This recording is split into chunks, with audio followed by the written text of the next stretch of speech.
So my name is Greg Spector. I am the owner of Extraterrestrial Corporation. What we do is process, AI implementation, and AI governance. By process, I mean we stand up PMOs, product operations teams, and I do this fractionally and full time. So let's dive in. Who here has heard of AI? Who here wasn't paying attention? Okay, so as we know, it can be massively productive. 78% of global companies are using AI now. It's only going to increase, and it's only going to get better. Today, and I'm sure you've heard this 1,000 times, AI is the worst it's ever going to be. And there are some gaps, there are some issues, but we'll figure it out. As companies adopt AI, there are 5 levels of adoption. So level 1 is that people are aware in the organization, and level 5 is it's everywhere, it's transformational, it makes a difference. So who here is in your organization? I'm talking about your organization, not you personally. Who here is at a company where you're at level 1? How about level 2? All right. 3? Let's see. 4? No one? And 1. 5? Anybody that's like, okay, 1, 2, 2 people, 5. Okay, very nice. Like I said, it's only going to get better. So when we try to implement AI, there are a number of things we want to talk about. The first is strategic alignment. It can't be just a pet project. If it's a pet project, pets die. Pet projects go away. There has to be a reason. It can't be a solution looking for a problem. It has to be a solution that is solving a problem. So if it's not aligned, it's a waste of time. The other thing is data infrastructure. AI runs on data, and data needs infrastructure. And we're going to dive into each one of these individually. Change management. People love change. People like doing things differently, right? No, of course not. People like doing things the way they've been done, organizations too, and we have to overcome that, and there's different ways of doing that. And tool selection. It's got to be the right tool for the right job. And lastly, human AI integration. I know we're all going to be replaced by AI in a few minutes, and none of this is going to be possible, but for now, it has to work well with us. If it doesn't work well with us, there's no one to write the prompts. Personally, I don't believe it will ever replace us, but that's a completely different presentation. So let's start with strategic alignment. What you have to think about is clear and measurable business objectives. What are you trying to achieve?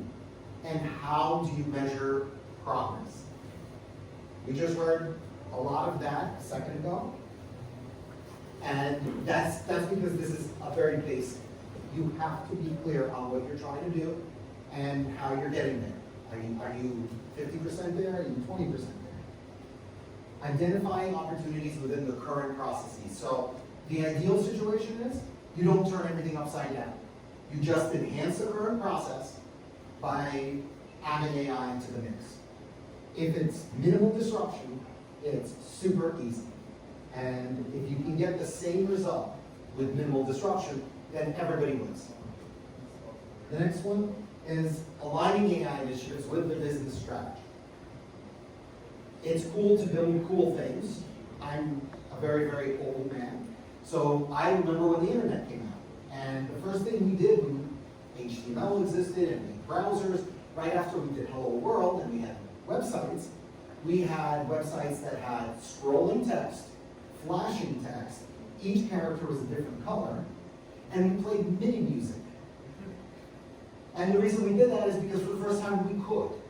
Before we just watched the screen, and now you were able to put things on the screen and out into the world.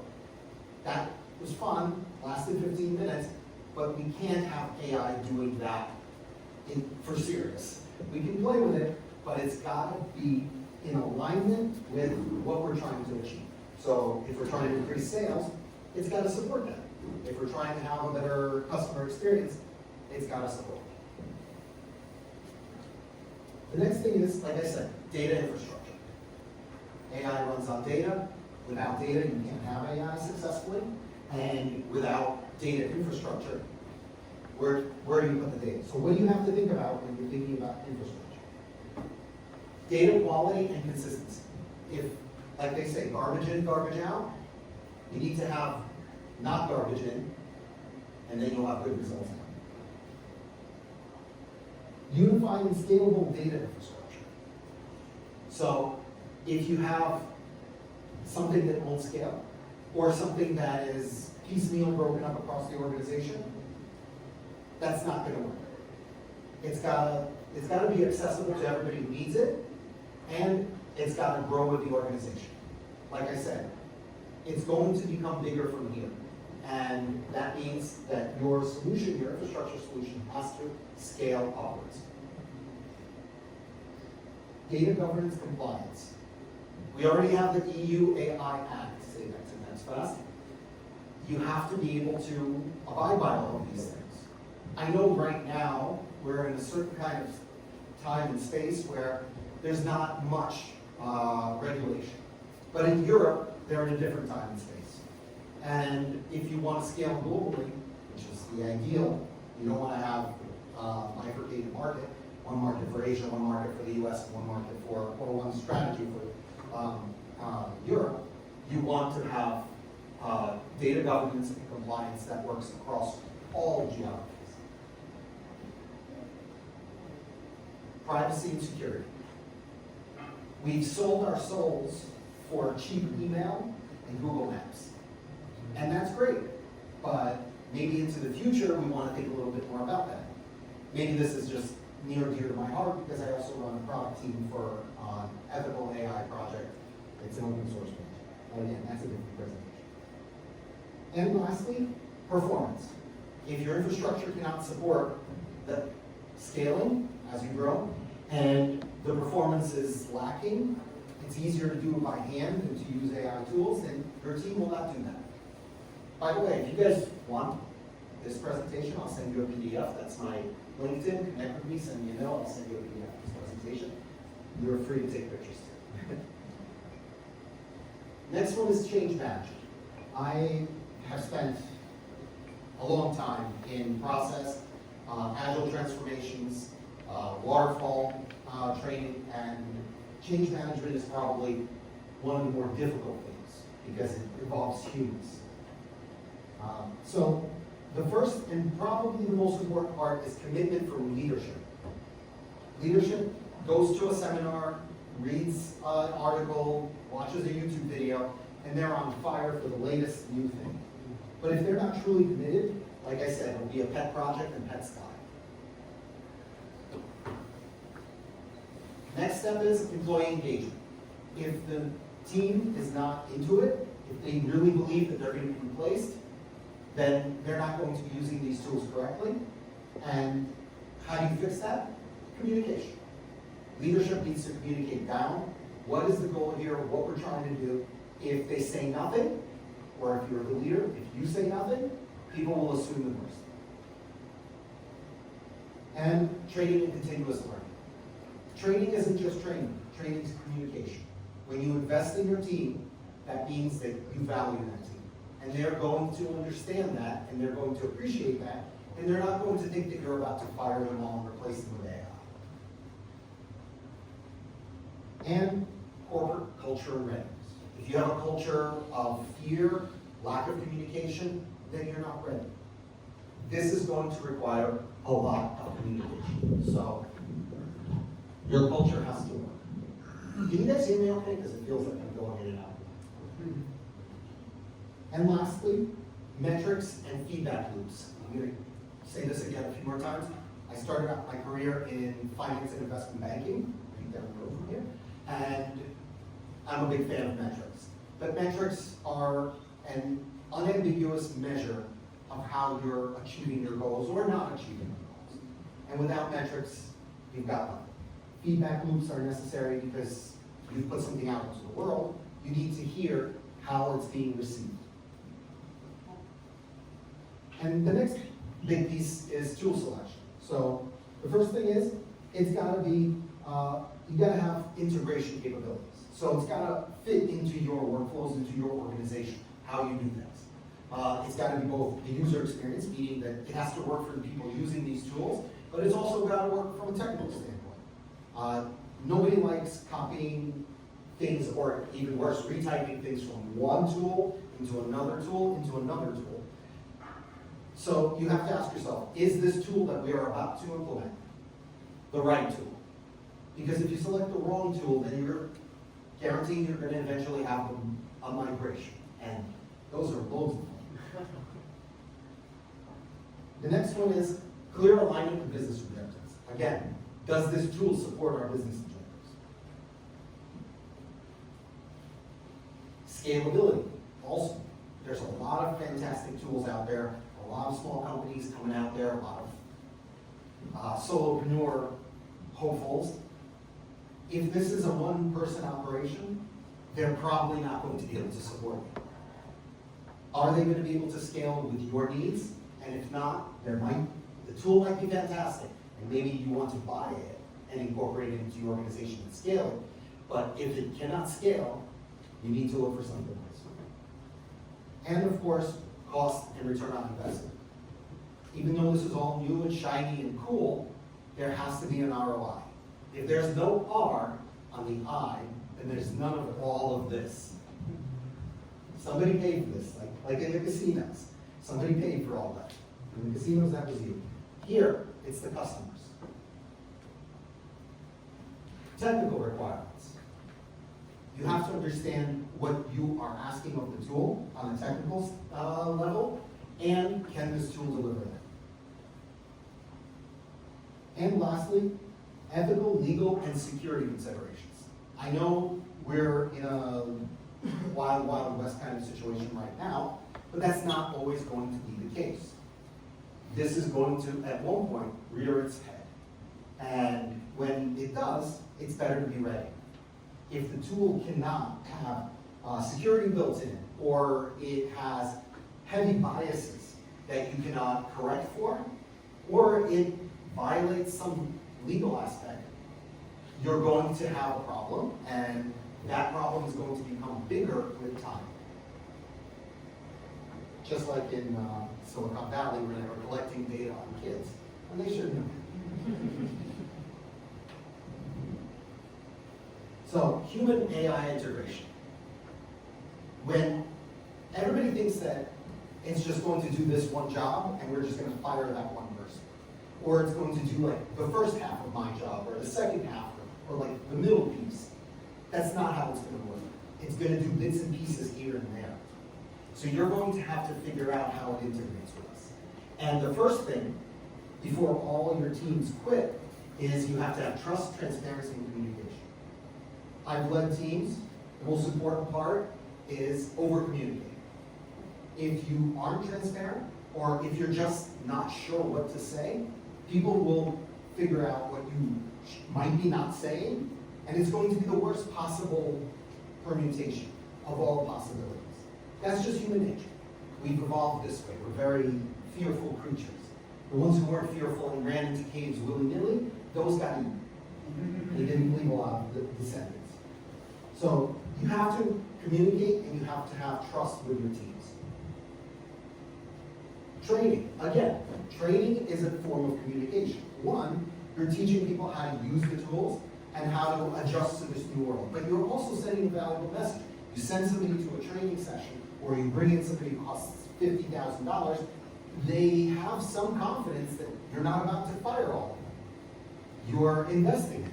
It's a form of communication, but the obvious part of the training is also making them better at their jobs. User experience and interface design. How do we use this tool? How does this tool work with our workflows? Again, feedback loops and continuous learning. This is maybe my opinion. I was on a panel in Pasadena at Scale, and they asked me what's the most challenging thing about AI right now. And I thought about it, and the most challenging thing that I'm seeing is that it's moving so quickly. And things are changing so rapidly, which makes it very hard to build with confidence, because who knows if this thing I'm building is going to be garbage by the time it's done. So you need feedback loops and continuous training. People need to be constantly retrained, because I put away ChatGPT because I got distracted for like, I don't know, a month once. I came back after a month, completely different tool. So much better. So much better. So you need to support people. Not everybody's proactive. Not everybody's doing this. Some people are just, they're at home playing video games or something. So if you don't do that professionally, if you don't train them, they're not going to know.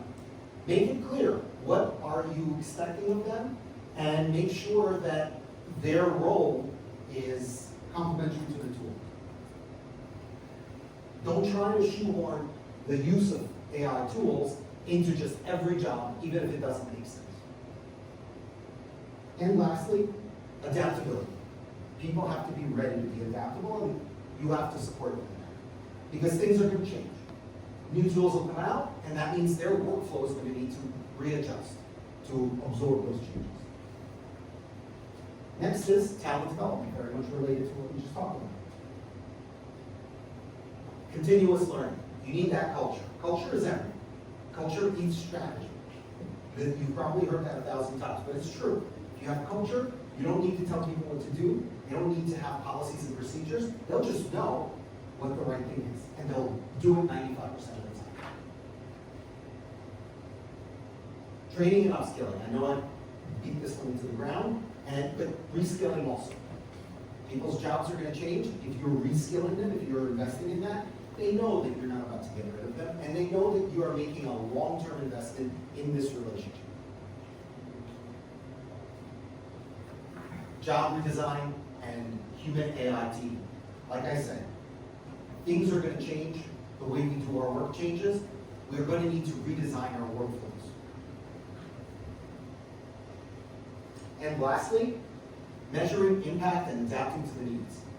Again, these are this is another way of saying feedback loops. Measure how you're doing. Maybe AI tools are not the right tool for every job. Maybe sometimes they're just a toy that distracts us. You have to be able to measure the impact of these tools. And then we come to AI governance and policies. So the first thing you have to do is you have to have comprehensive AI policies. Quick story, somebody told me this. This actually happened, from my understanding. Healthcare technology company, large company, had a bunch of people on an email thread, senior, junior, mid-level people. They were trying to decide a bunch of things. And what happened was, this thread went on for, I don't know, weeks. And one of the junior employees took it upon himself to take that entire thread and dump it into, I believe it was ChatGPT. And he boiled it down to like the most important things. What decisions are still outstanding, where we are with those decisions, what were the most important points, and what decisions have already been made. And he put it back into that thread.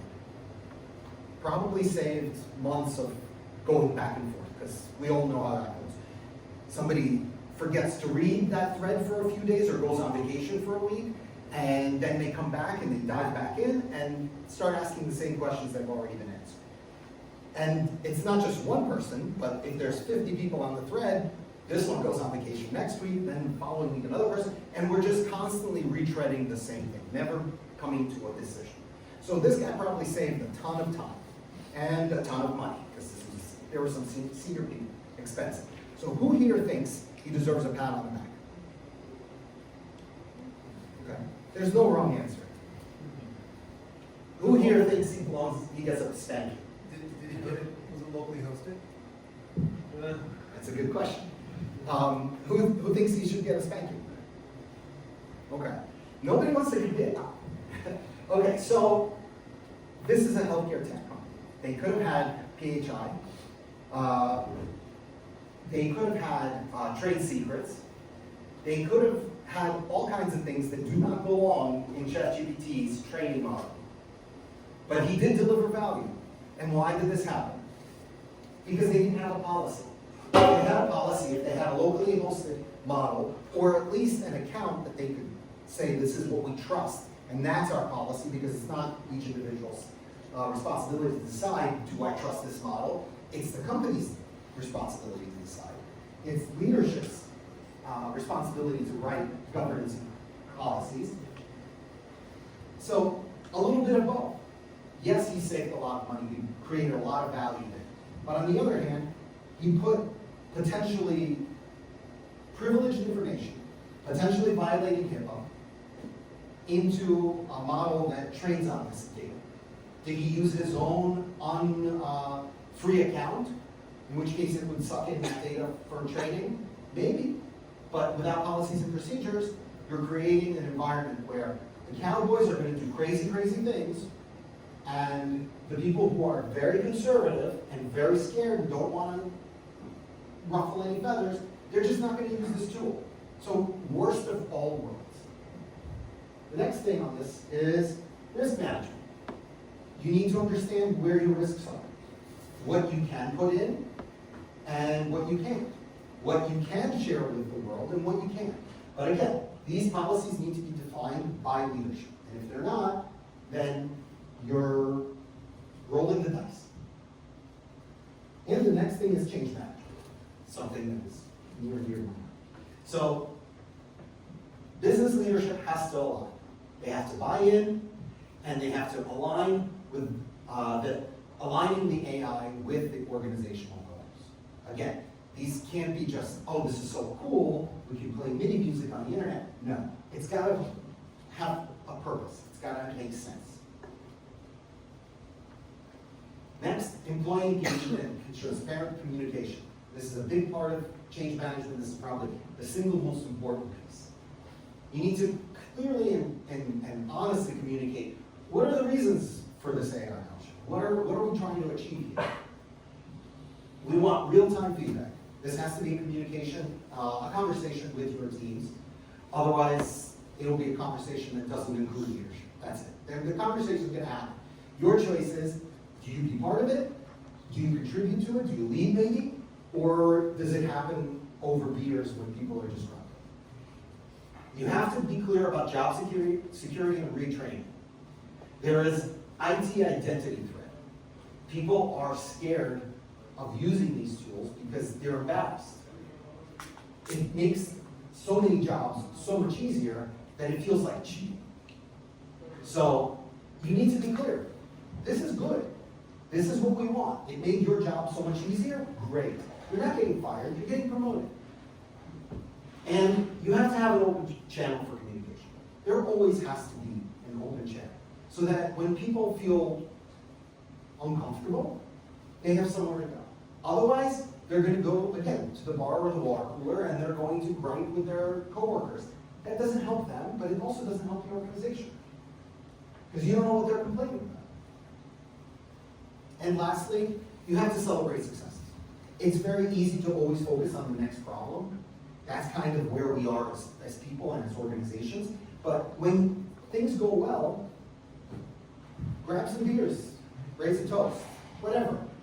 So for that, you have to have continuous feedback, and you have to reinforce when things are going well. And when there's resistance, address it. And I don't mean address it by, oh, you were resistant, you're fired. No. People usually have a reason to be resistant. There's something behind it. Talk to them. Figure it out. Solve their problem. You hire these people. These people are valuable resources on your team for a reason. Just because they don't like a certain change doesn't mean that they're no longer valuable. Their value is still there. And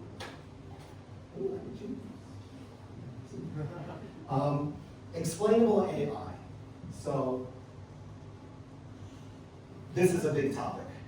If you have, if I give you a box and I say, put your hand in that box, and you don't know what's in it, you're going to be really uncomfortable. Like in Doom. Really uncomfortable. Who knows what the hell is in there? Or if you want to go further back, Flash forward, you know. People trust what they understand. They don't trust what they don't understand. If you can't understand or explain your AI, first of all, EU AI Act requires it. Second of all, how will you make sure that it complies. It's as we just heard, non-deterministic model. It's probabilistic. You don't know what it's going to spit out in every instance.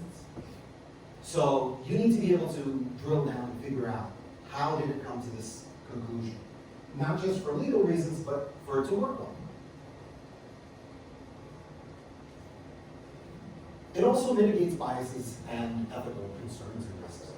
If you can explain what is going on, and you can understand it, you can observe these biases, and you can correct for them. Maybe not in the model itself, but afterwards. You can adjust the results. It also improves performance and governance. So, if you understand how it works, you can identify errors, you can improve the algorithm, and prevent when drift. Not data drift, but model. And of course, easier to collaborate.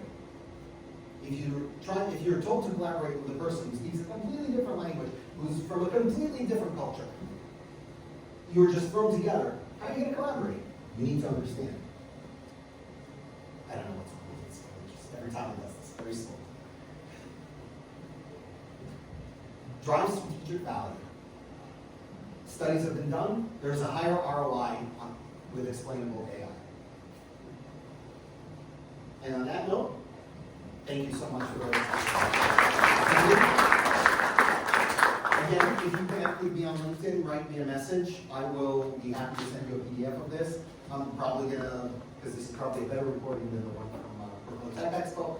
It will be on LinkedIn in the next couple of days if you need the recording. Questions, comments, complaints?